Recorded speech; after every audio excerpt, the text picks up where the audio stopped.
Start recording. Okay, here we go. Welcome to episode 3 of Small Talk. It is already episode 3. Um, can you guys tell? I've done this in like in the same week. My nails are all the same. I've tried to have a different outfit for each one, but it's a bit of a struggle. Um, Today I have Camille with me. She is a friend of mine that we work together from NFA. Say hello. Hi, excited to be here. Why don't you give a little self intro, who you are, what you do, your background, all the nines. Yeah, of course. So, as you said, we did meet at NFA, but since then, I moved, just a small move. I live in Seoul, South Korea, where I have been teaching English for the last year and plan to continue teaching through the next year. Yeah, I'm 27. I don't know what else is there to know about me. Well, you have a YouTube channel, that's one thing, or you're trying to be a YouTuber. Yes, that is also true. We love a second stream of income. Yes, I also do some daily vlogs about my life in Korea and also talk about how people who are interested in coming over to teach can do that. So, some informational videos as well. Have you been able to make money off of it so far? Or is that something that you're not talking Nope. about? Like Not second yet. stream of income. Oh my There's God, let's talk about that. Well, that's the goal, right? Yeah. It's always nice to have like something that just sort of regularly comes in.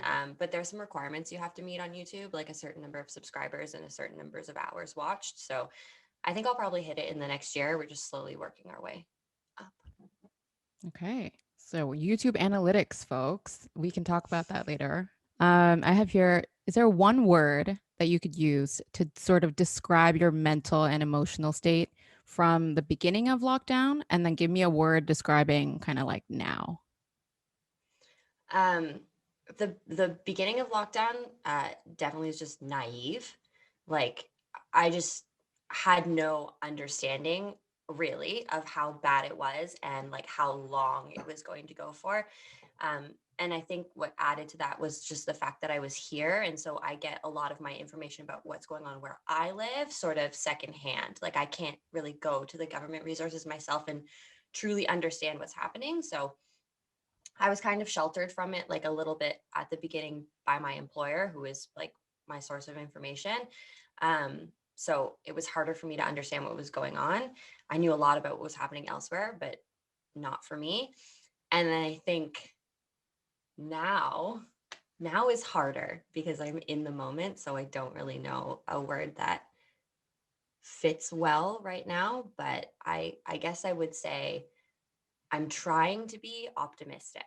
Mm, Like, I think that it's just been going on for a long time. And so it's hard to now like think that there's an ending because people keep saying, oh, it's around the corner. Like the vaccine is coming, yada, yada, yada, yada. But like, we still don't know how life will change when the vaccine comes because it won't necessarily just reset. And I don't think it should. So I'm trying to be optimistic. okay, that's good. And like me said, she is living in Korea and you moved just before people went into lockdown, just before we declared that this was a pandemic, right? When did you move? Was it February? Yeah, so I moved at the end of February. Like I think there was Yeah. actually a tiny bit of lag between when it sort of hit uh, Europe and Asia, or appeared to hit Europe and Asia versus North America, because um, I was in when I left North America, it was like I just remember people just bought like a bunch of hand sanitizer for the office, and it was like, oh, be careful. Yeah. And then when I went to Spain, I was in Spain for 2 weeks. And that's when it like started getting okay, like we should be worried now. And I was trying to get masks because I knew I was going to travel, but I couldn't find masks in any pharmacies in Spain. So then my family had actually come to Europe and they had brought some with them. So I had to take masks that they had to fly to Korea. Otherwise, I wouldn't have had any.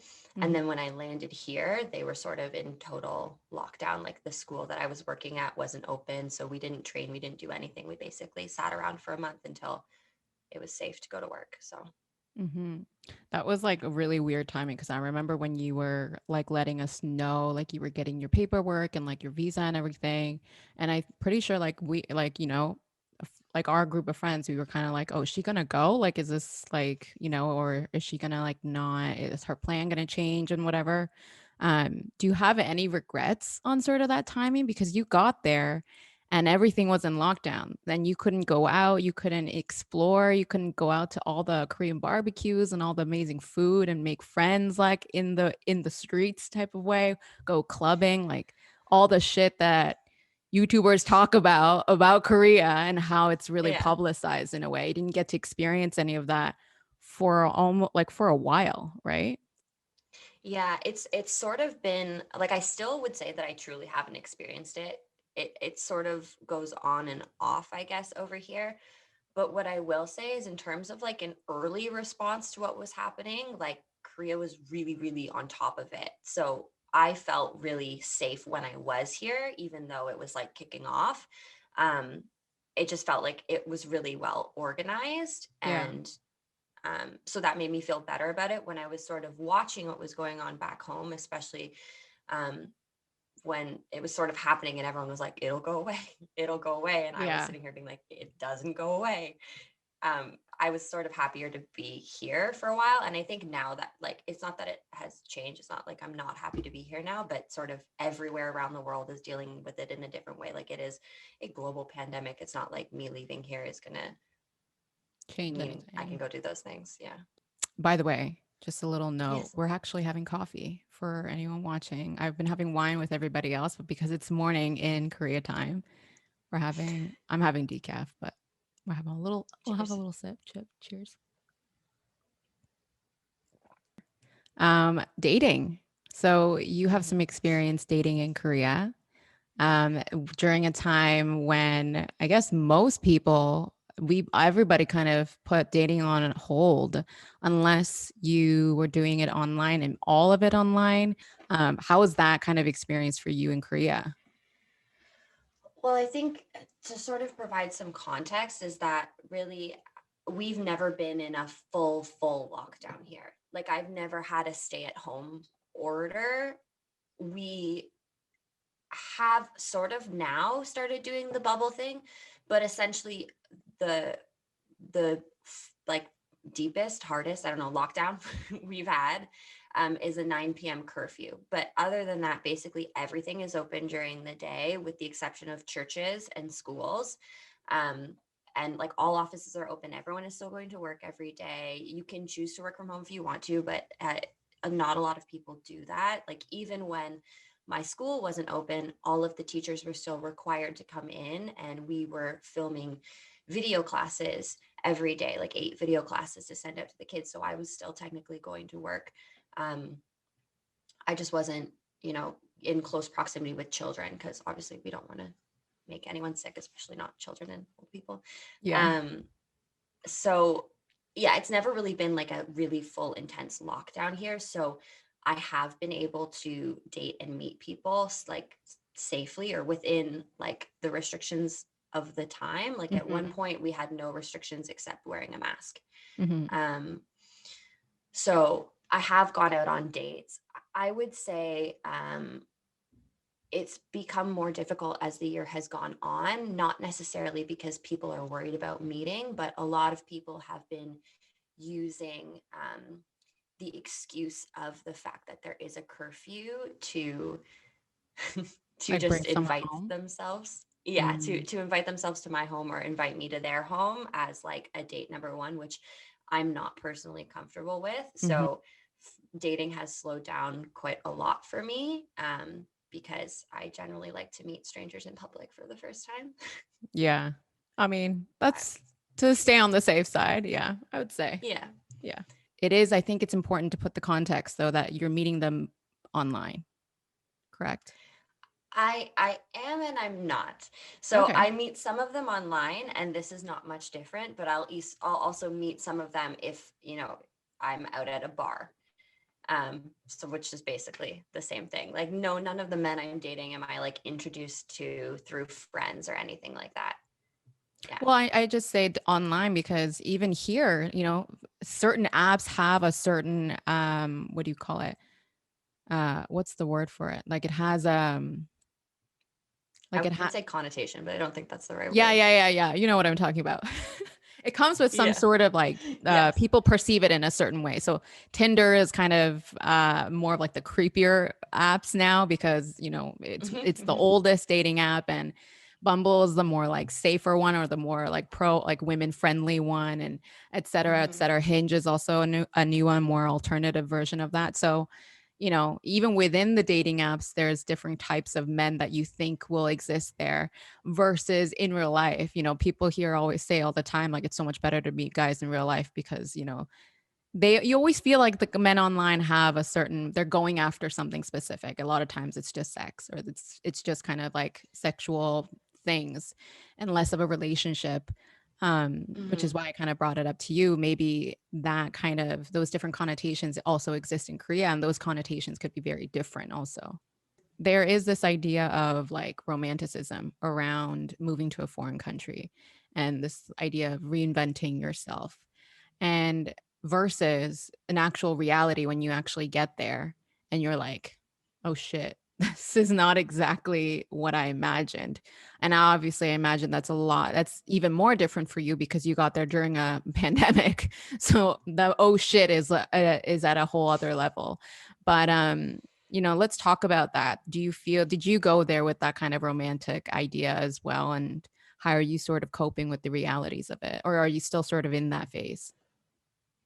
Um, I think I think everybody romanticizes any place that they move to. It's sort of that like the grass is always greener idea. Um, what I would say is that I do sort of appreciate the pandemic in a weird way because it's helped me sort of take Korea in like bits and pieces. I think had I come here and it had been like full on, because I've seen it at moments where it was probably like 80% capacity in the summer when things were like relatively okay. And I know that had I like gotten off the plane and it was like that intense, because there's just like a lot of people, there's a lot of stuff, there's a lot of lights, none of it's in my language. Like I would have been really, really overwhelmed because I hadn't been to Asia before ever. Um, so I think I definitely romanticized it as just being more accessible for me, which now it has become a year on, but it was, yeah, definitely really intense at the beginning, which I didn't think would have such a big effect on me.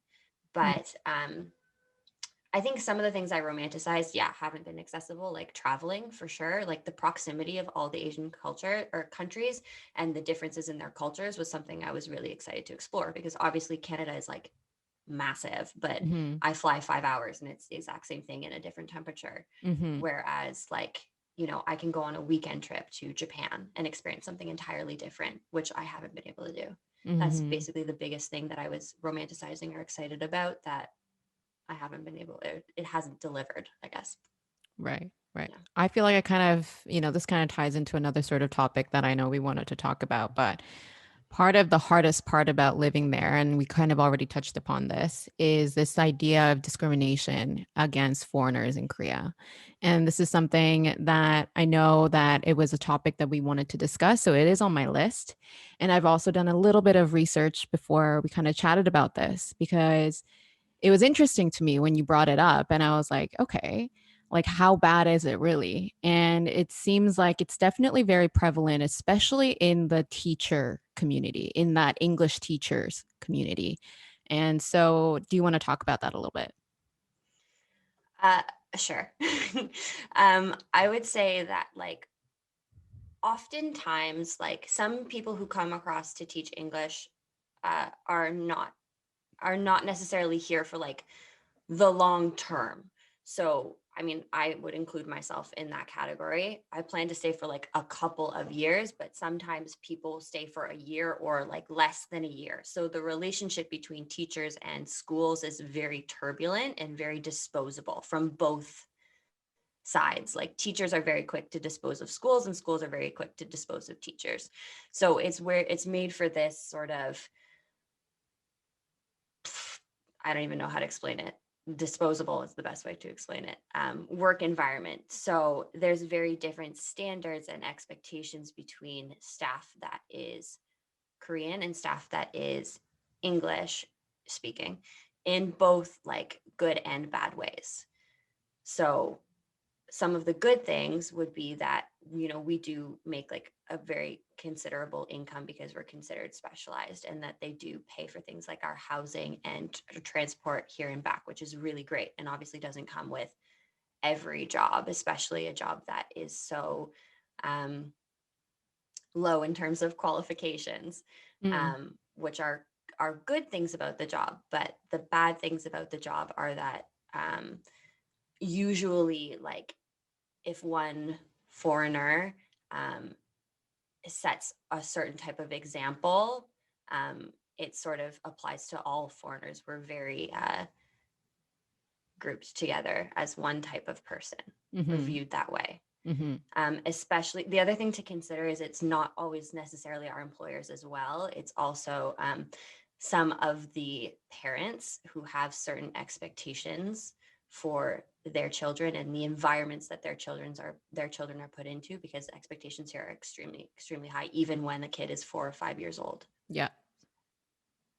Yeah. Is that a good like preface for what we're going to talk about? Sure. You just, speak your mind. Just be as candid as you want to be. Okay. Should I talk about the thing I wanted to talk about now? Yes, the floor is yours. Okay. So what I wanted to talk about was an incident that happened just before, like the end of spring, beginning of summer. There was an incident, which was basically the second flare up in Korea. I think now we've had maybe 4 like large flare ups. So generally, everything was pretty under control. And then we had this like big holiday, which gave us like a 5 or 6 day weekend. And so what happened was that like bars were all open because like the numbers were in control and whatnot. And so a bunch of people went out partying. And there's basically like 3 big neighborhoods to party in. And one of them is like considered more foreigner friendly. It's called Itaewon.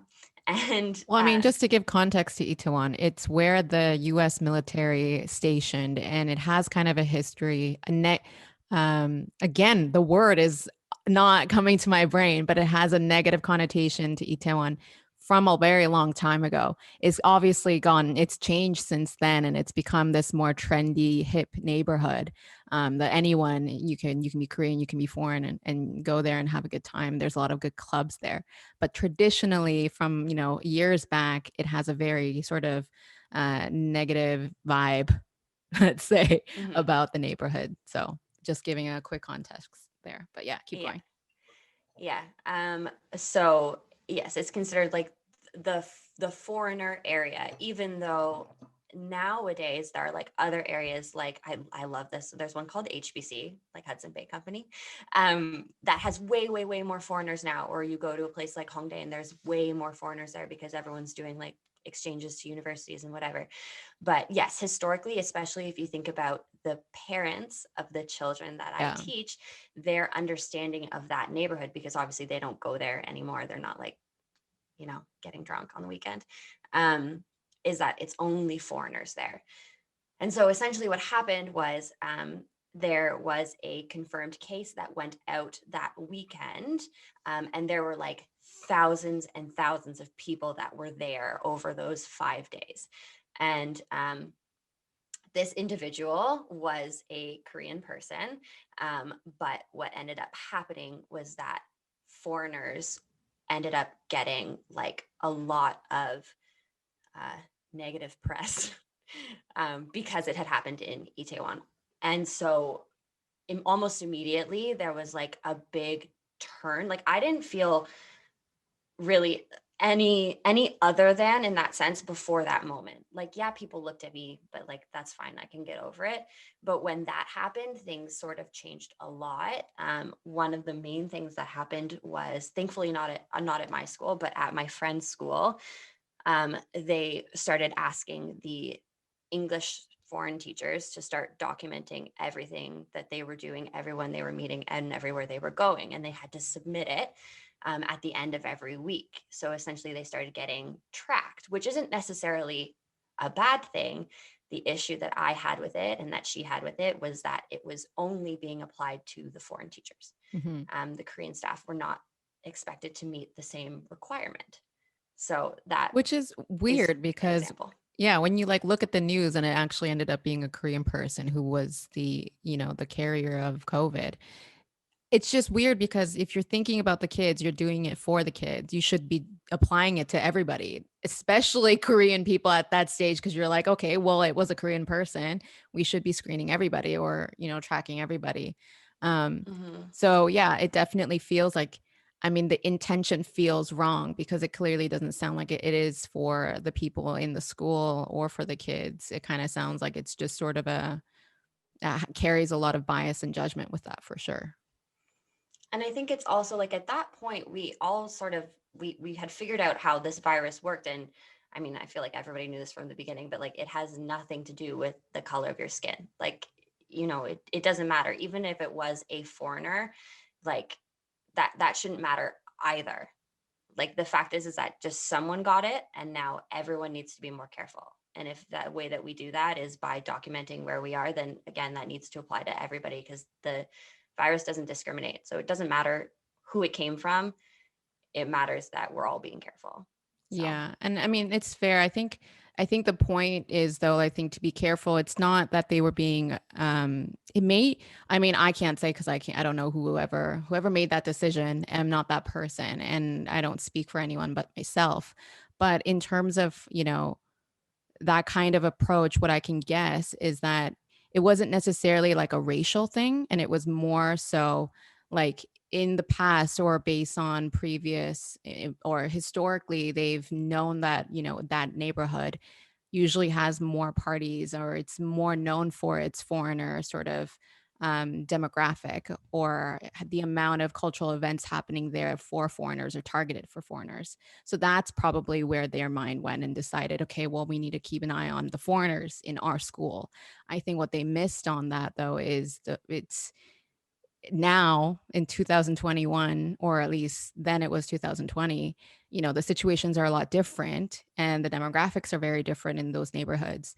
And I think just, if you wanted to really care for everybody in that school and other people and yourself and the teachers and the kids, it should have definitely been an issue or regulation that they set for everybody for sure. mm, Yeah, it's definitely hard because um there's definitely discrimination against foreign people in Korea. Like that's not something that we have to pretend doesn't exist. It exists. It exists in every country. Everywhere you absolutely. go, you're going to be discriminated against wherever you come from, what you look like, who you look like. I even do when I go to Korea, because I actually don't look Korean enough. And Korea is a very, it's a society that cares a lot about how people look like and they're very blunt about how people look like. So, and that's not a bad thing. It's just it's a cultural difference. Where you come from, North America, you have one standard. When you go to Asia, there's a different standard. And I don't typically look Korean, but then when I'm also here, I know I'm not white and I know I look different. So I know what you're talking about getting stares. It's definitely not the extreme that maybe that you get because you clearly look, you have a European features. But when I walk into, certain cafes and stuff, I definitely do get looks because, and in Korea, like this mole wouldn't exist because people would get that removed, which actually, by the way, I am getting removed in a few days. Well, not in a few days. I'm getting Really? consultation for it in a few days. Yeah, yeah, yeah. Mm. Not because of a Korean thing. It's just like my own personal thing. But I've had it for a long time and I've never had an issue with it. And it's not that I'm getting it off for vain. It's just I'm worried that it's just getting bigger and I don't know, if it's a bad thing or whatnot. Hmm. But anyway, side note. But yeah, it's definitely a thing that I feel. And I also have darker skin complexion. So when I'm in Korea, I definitely get that I'm not pale at all, especially in the summer. I get really, really dark. So yeah. The only thing I would say other than that is I would say that like definitely it's sort of the same thing that you see in the West as well. Like this is such a weird word to use for this, but like in the West, like the younger generation tends to be more like woke, more like liberal and sort of self-aware, For I sure. guess. And it's the same thing here. Like in terms of like my friends that I hang out with all the time and like the people that I see in the places that I go, um, I don't really ever get stared at in the neighborhoods that I go to and whatnot. But there are sometimes like if I'm in my neighborhood, which generally caters to like families, like wealthy families, where I maybe go to a place that has grandparents that are taking care of the kids or parents that are taking care of the kids, I'm more likely to get looked at. So I Yeah. think like as our world is opening up more and like people our age have more access and all that stuff, it's getting better. Yeah, no, for sure. It's a huge generational difference. And we see that here. Mm-hmm. We see that here for sure.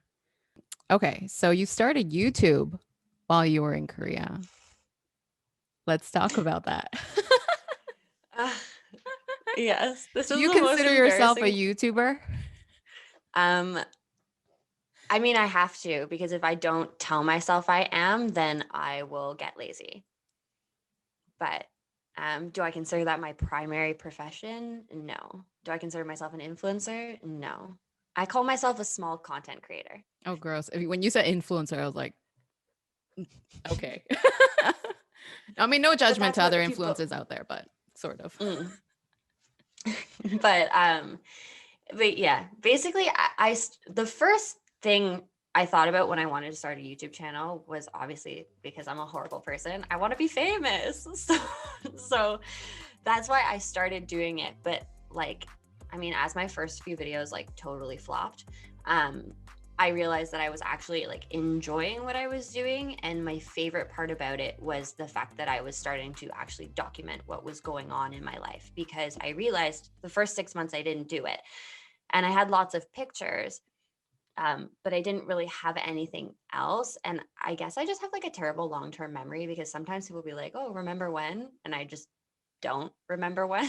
Hmm. So when I started, especially doing like more vlogging stuff, it helped me sort of like remember more like special specific moments. Like even if I go back and watch some videos that I made less than 6 months ago, I like feel good and I'm like, oh yeah, I remember that and stuff. So it's more of like a video journal of my life here now than I think I initially planned for it to be. Yeah. But I also hope it makes money. So I mean, that's fair. I feel like if anyone's on YouTube, that's kind of their first, that can't not be on your mind, you know? mhm. I was just gonna say it also like this is also like a lame answer, but it's true. It gives me like more purpose, I think, because Purpose to especially what? Like when living there? life. But I think especially when like we weren't teaching. And so I wasn't seeing the kids every day and I was just like making like very, very boring videos, teaching them phonics and stuff. Um, I was feeling really good about my YouTube because at that time I was also like, we couldn't really go out very much at all. So I was making a lot of videos sitting in my apartment talking about teaching. And so lots of people reached out with like questions. And so I've been able to like help a bunch of people who are interested in coming over. And so like that, like, makes me feel purpose in one way. And then also knowing that I've set a goal of like, I want to put out one video every week Sundays at 9. That that also like gives me drive every week that now is like beyond what I do on the daily basis, which I think has been important like in this time, I guess. That's the other Yeah. thing.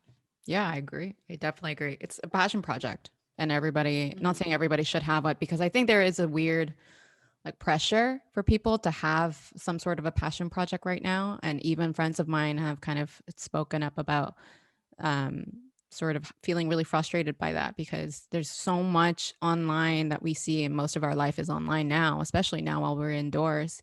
And you see everybody like creating things and becoming small business, owners, went from, doing boring 9 to 5 jobs and now they own their own business, or people becoming YouTubers and people doing podcasts and shit like this. Mhm. And it's definitely, I think there is a lot of pressure on people. So I do want to say, like, passion projects are awesome. And clearly, Camille, you can speak to that as well. It makes you feel good and you enjoy it. And it definitely gives you something to look forward to. Um, and yeah, that comes with a sense of purpose. Like you're doing something that you're good at, or you're finding things that you're good at. You're feeling confident in yourself, and feeling confident at least once in a day is like medicine, I think. It's like Mhm. we forget a lot of like our disparity and our like sadness really comes from a lack of confidence. Even if the actual issue itself doesn't seem like it's really connected to confidence, I find a lot of times it really, when you really go deep down, you're like, it's because I don't believe in myself, or it's because I don't feel good Mhm. about myself. And yeah, so I feel like as much as passion projects are really great, only do it if you want to do it. And it's like something you actually have an inclination to be like, you know what, I actually want to do that today. I want to edit, or I want to like pick up painting, or, you know, whatever it is for you. So you do vlog. It's like a thing. Yes. And I know it sounds like, you know, on your Instagram, you have vlogging might be a thing I do now. I You know. also spoke on your. I watch Camille's YouTube, by the way, everybody. I'm one of your subscribers as a supporter, Oh God. Yeah. and also as a way as your friend to keep up with what you're doing in your life, because I know that you're not a big texter. So for me, it's like a really good way to sort of keep up. Um, if you have a friend who's doing that, why not? Like it would be dumb for you to ignore it. Um, but a part of vlogging that I find really interesting, because I watch some YouTubers too. Like I watch YouTube as a big part of my like stream of entertainment.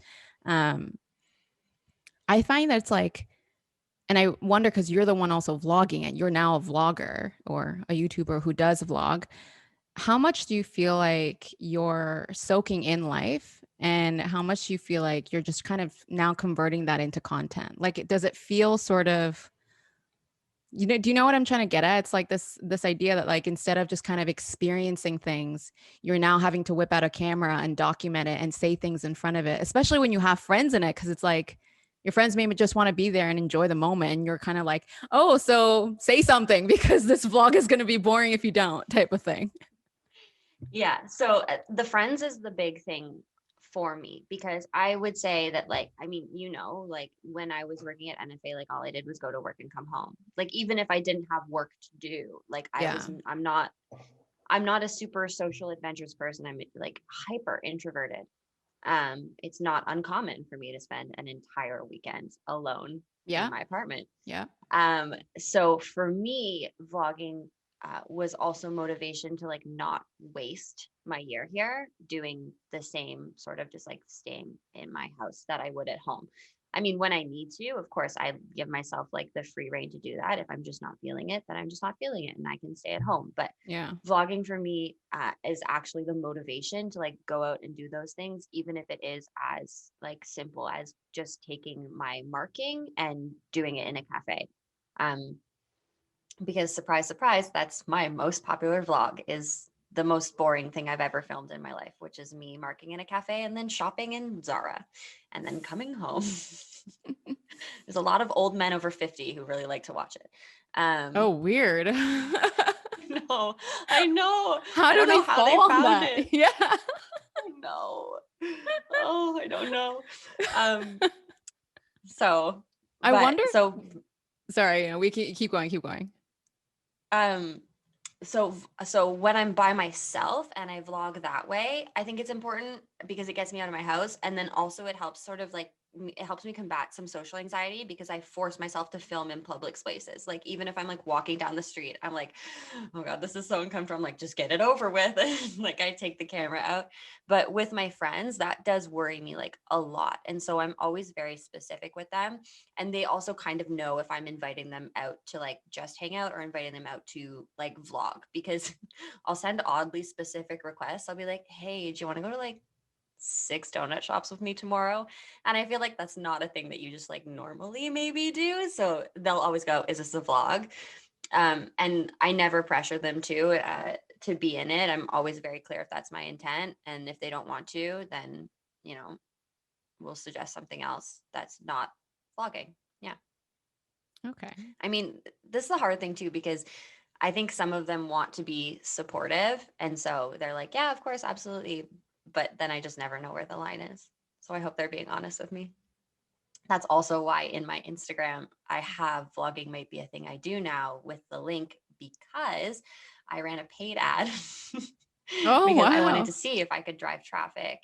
Yeah. And then I realized because I was so confused because I was getting a bunch of profile visits and like some followers, but no one was clicking the link. And I was like, why am I not getting my link clicks? And I realized it's because people would visit my profile and I had nothing about YouTube. So then they were like, what? Yeah. So it was a broken journey and I had to fix the journey. But then I also pulled the plug on my paid ad because in my analytics, it showed something like 94% of people who saw this ad are not your followers. So then I had a panic attack that like 6% of my friends actually saw that and I was embarrassed. And so I turned it off. I mean, talk about that. Like you never told us, I mean, like our small group of friends from NFA, Mm-hmm. about YouTube until like way later. And then I was like, "Oh my God, you're doing YouTube." And I was excited because I think it's great whenever somebody does something like that. I think it's very courageous and it's an admirable trait for sure. But also it's something I knew that you wanted to do for a while. And it was like part of the plans that you had before you moved about talking about when you were in Korea.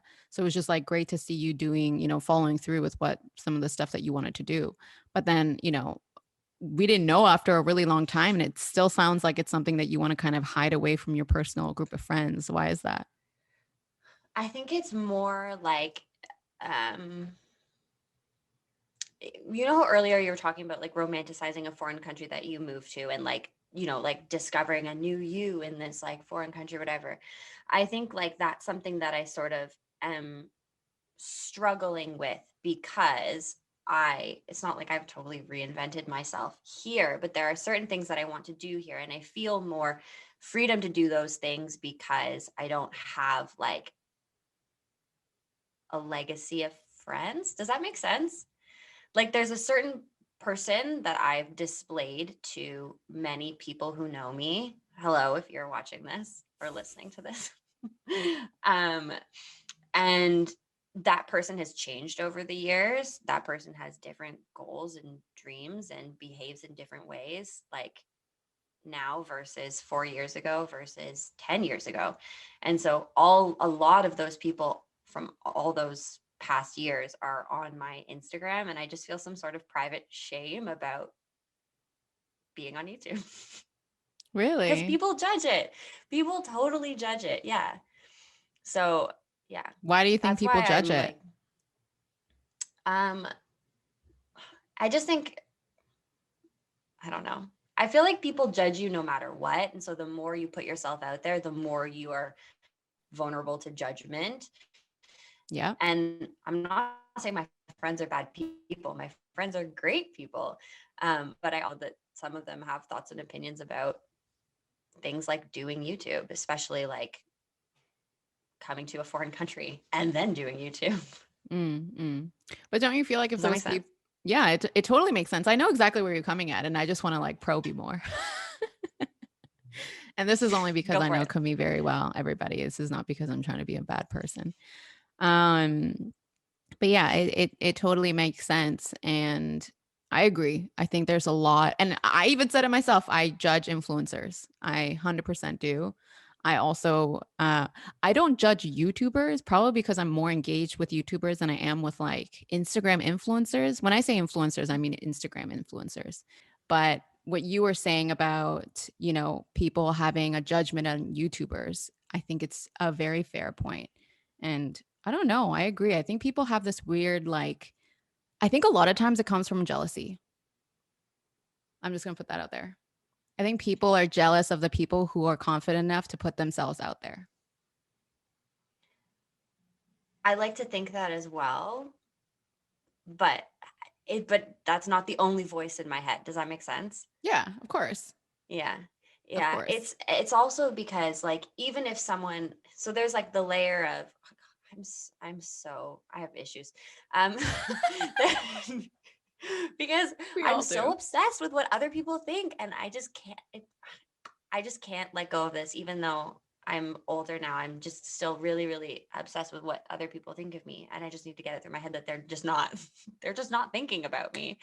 Um because Yeah. I don't think about other people. I think more about what other people think about me than people ever think about me. But what goes on in my head is that there's like this layer of people that will just judge me for being on YouTube to begin with. And then there's another layer of people that won't judge me for being on YouTube, but will judge me because I'm bad at it. And then Mm. there's like another layer of people who might be, then that's to me the like jealousy layer, who's like, does like my stuff. It thinks it's cool that I'm on YouTube, but just doesn't like it because I'm doing well. Like there's so many layers of people that could not be pleased with what I'm putting out in the universe. And I tend to forget about the people like you who, yes, I never text. I'm a horrible texter. So I It's forget that like okay. you might want to know what's happening, where I'm going, what I'm doing. And this is a way for you to stay connected with me. Yeah. And and like at the end of the day, like and like you said it yourself, and I do say this, and I don't say it from a place of hate, and this isn't directed at you only, it's directed to a lot of my friends. I've actually told this to them as well, and I remind myself a lot as much as possible that no one cares. I know, I know. No one I cares. understand that, Yeah, but I don't understand it. like literally. And also, if that doesn't hit your brain, have you ever seen those videos on TikTok where, and it's anywhere on YouTube, like any kind of Discovery Channel, National Geo, like space video, where it starts to really show you Yes. how small and Yes. insignificant you are to the rest of the universe and the universe's universe? Yes. You're like, think of that when you're next time you're like having those thoughts in your head. For me, that actually helps because as soon as I think that way, I'm like, wow, I am nothing. And that's awesome because you can literally do anything as long as that makes you happy. Like that's all that should matter.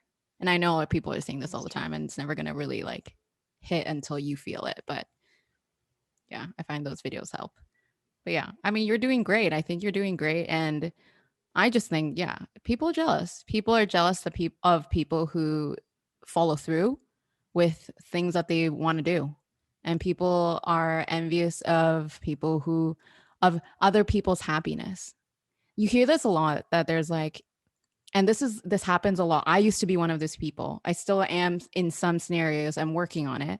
And I've gotten better at it, but it's like, you're like, you can't be happy for your friend's success too sometimes. Like when you see your friends doing Mm-hmm. really well, or when you see their friends doing stuff that they've always wanted to do and finally going for it, because it's a constant comparison to how you're not doing it. And it's all about you. And at that point, you're not even thinking about your friend. You're not being happy for them because they're on their path and your path is different.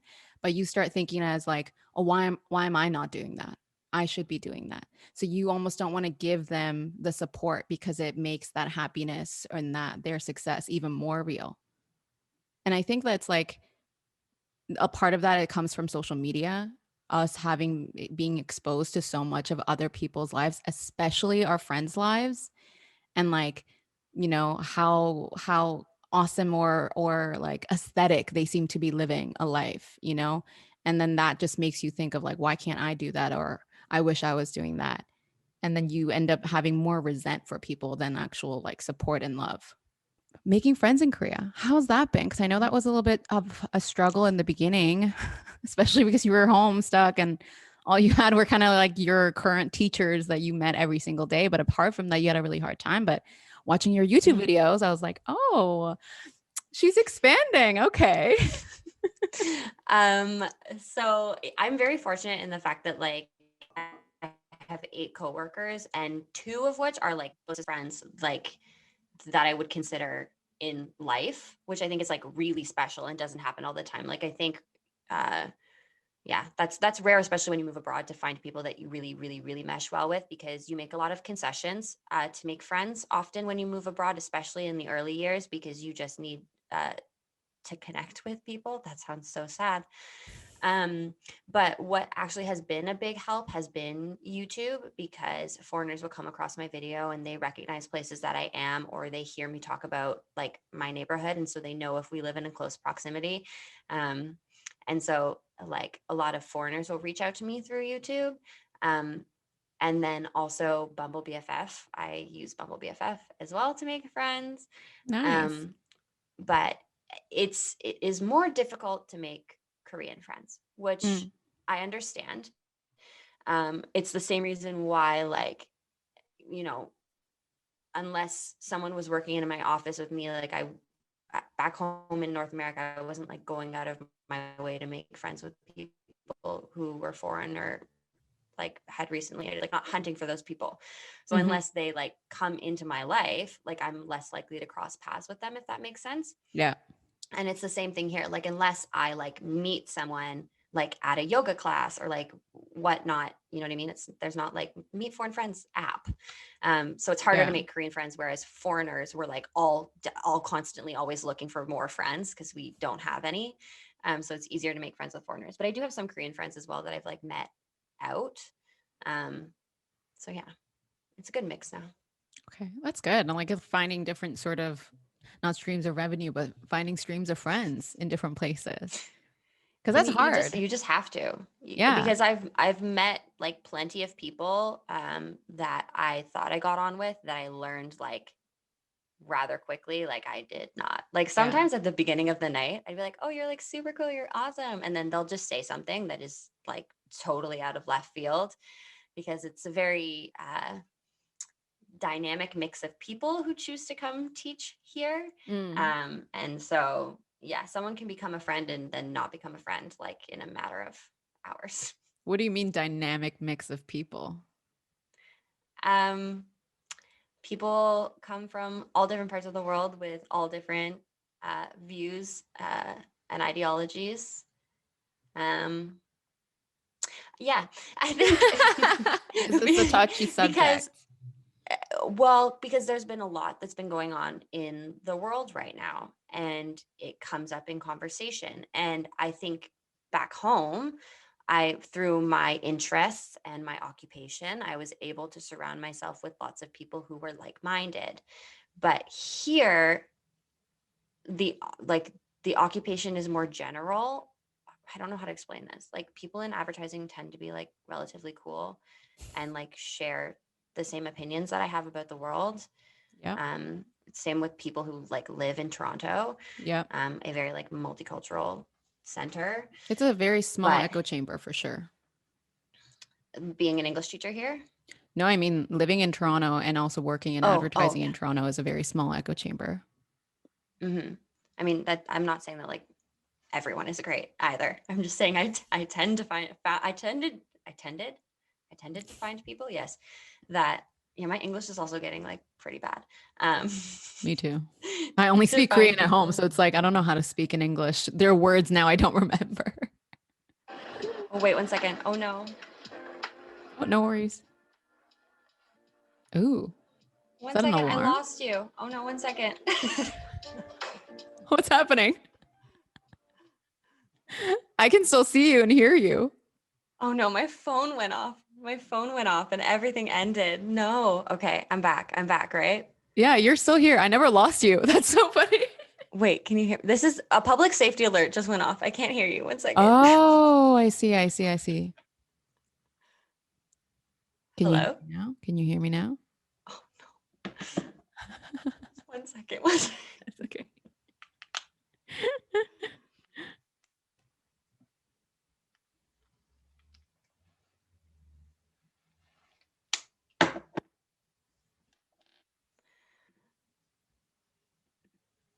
Okay, wait, can you hear me now? I can always hear you. Can you hear me? Okay. No, I can hear you. Okay. Sorry, a public safety alert just went off. And when they go off, it like messes up everything. Oh, They go off like wow. 7 to 10 times a day. Oh It yeah, sounded yeah. so We get cool. I was like like, also. ooh. Oh no, that was no, that was a YouTube video that started playing in the background. Oh, I don't know why it started playing. when But okay. that's what our safety alerts sound like. Yeah, I was Anyway. like, okay, that's vibey. Like, that's a good idea. No, it's just that was yeah. Sometimes I'll be vlogging and it will go off and it just turns off everything. Like it disconnects your headphones, blah blah, so that it can like go off out loud. It's so annoying, Wow. but necessary and delivers important information that I have to translate because they don't do it in English. It's all right. Wow. Sorry, what were we talking about? I'm so sorry. No, it's okay. I don't really remember what we were talking about. I can turn the vibe Oh, back wait, we on. were talking about friends, right? Yeah, oh yes, oh yeah. In Toronto, I was able to find like-minded people, but here, Yes. like you get people from all over the world. So, like, and also from like very small. communities in certain parts of the US Mm, Hicks. who Are we allowed to say that? I don't know. I don't know. So, I mean that, and that doesn't apply to everyone. Like there's like a guy that I work with that is from like Tennessee, I think, and he's Mm, awesome. And we do share all the same opinions, but oftentimes there lots of are Trump people from supporters. places like that. Yeah. So it hasn't been sometimes, and sometimes they you don't realize it because it doesn't come up. Like you're just getting to know each other, and I would Yeah. never be like automatically, oh, you're from this part of the world, you're going to be a bad person. I'm just like, oh, Yeah. cool, whatever, blah blah. And then it comes up, and you're like, ooh. Mm, mm. And it's not just Trump. That's one of many things that you can disagree with about another, or disagree with another person about. So sometimes things will just come up and you'll be like, oh God, okay. I mean, with Trump, it Fine, just sure. carries so much of it, though. It's almost like just when I say Trump, it's almost like all the QAnon shit, like all Mm-hmm. of that. Anyone who kind of like is into any of that, any in that kind of side, even though it's not a one side or the other side thing, because I think we need to stop thinking of it as like a black and white. Bilateral. Mm-hmm. Yeah, but it's definitely, yeah, we're definitely lucky when we're in Toronto that we don't, and I think people take advantage of that and people forget that there are those people very much, and very many of those people, just look at the numbers, look at the votes, look at any other country where their leaders are fucked and you're like, how did they get up there? Well, there's a lot of people who think that way too. And it's a Yeah. very small community that we're very blessed with.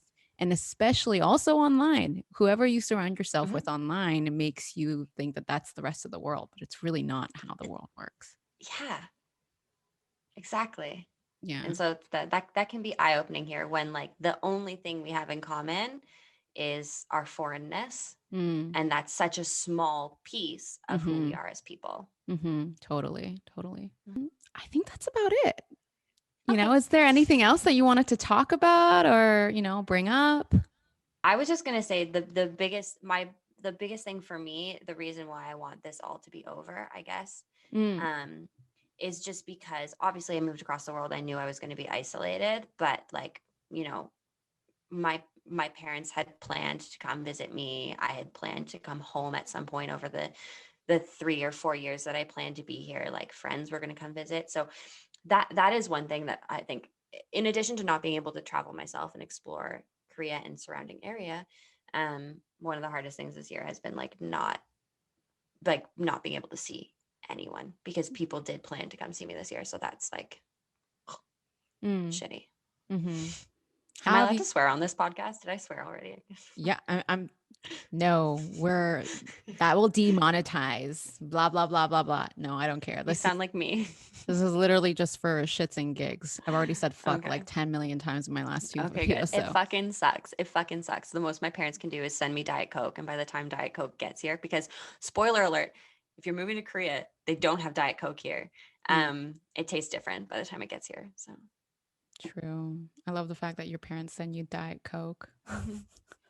Well, Wait. thank you for being on here and sharing your story. Do you want to promote your YouTube channel while you're here? Sure.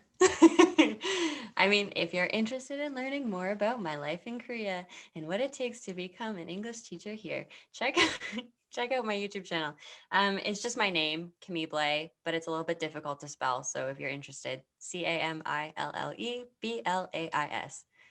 That's my YouTube. I can put up like a super here. You don't have to spell it out, but Oh, you're really gonna edit this? Wow, I'm very impressed. I would just put it online. I'd be like, and I'm done. I mean, I'm an art director. I feel like I have to do something beyond just like putting the Zoom clip up, but who knows? Maybe that's what Okay, people that's prefer later on. But yeah, well, go watch Camille's YouTube videos. They're really informative, I gotta say, and they're very, I don't know. It's just like they're all very feel good content, I find. And as someone who watches I came from watching a lot of YouTubers to just watching like a select few of my favorites now.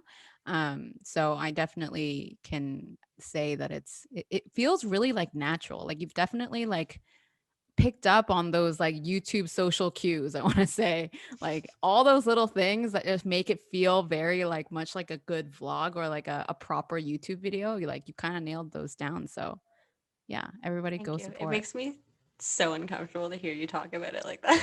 Why? You're I don't know. uncomfortable It with just makes me compliments feel though. weird. Yeah, but I'm still figuring it out, is what I would like to say on that Yeah, I note. mean, like have fun with it. And then who knows if it's like if you decide to like fuck it, whatever, not do it anymore, that's totally fine. Like whatever. Just do it for fun. And Should make you probably happy. will happen. That's fine. That's probably what happen this to this thing too. So who the fuck knows?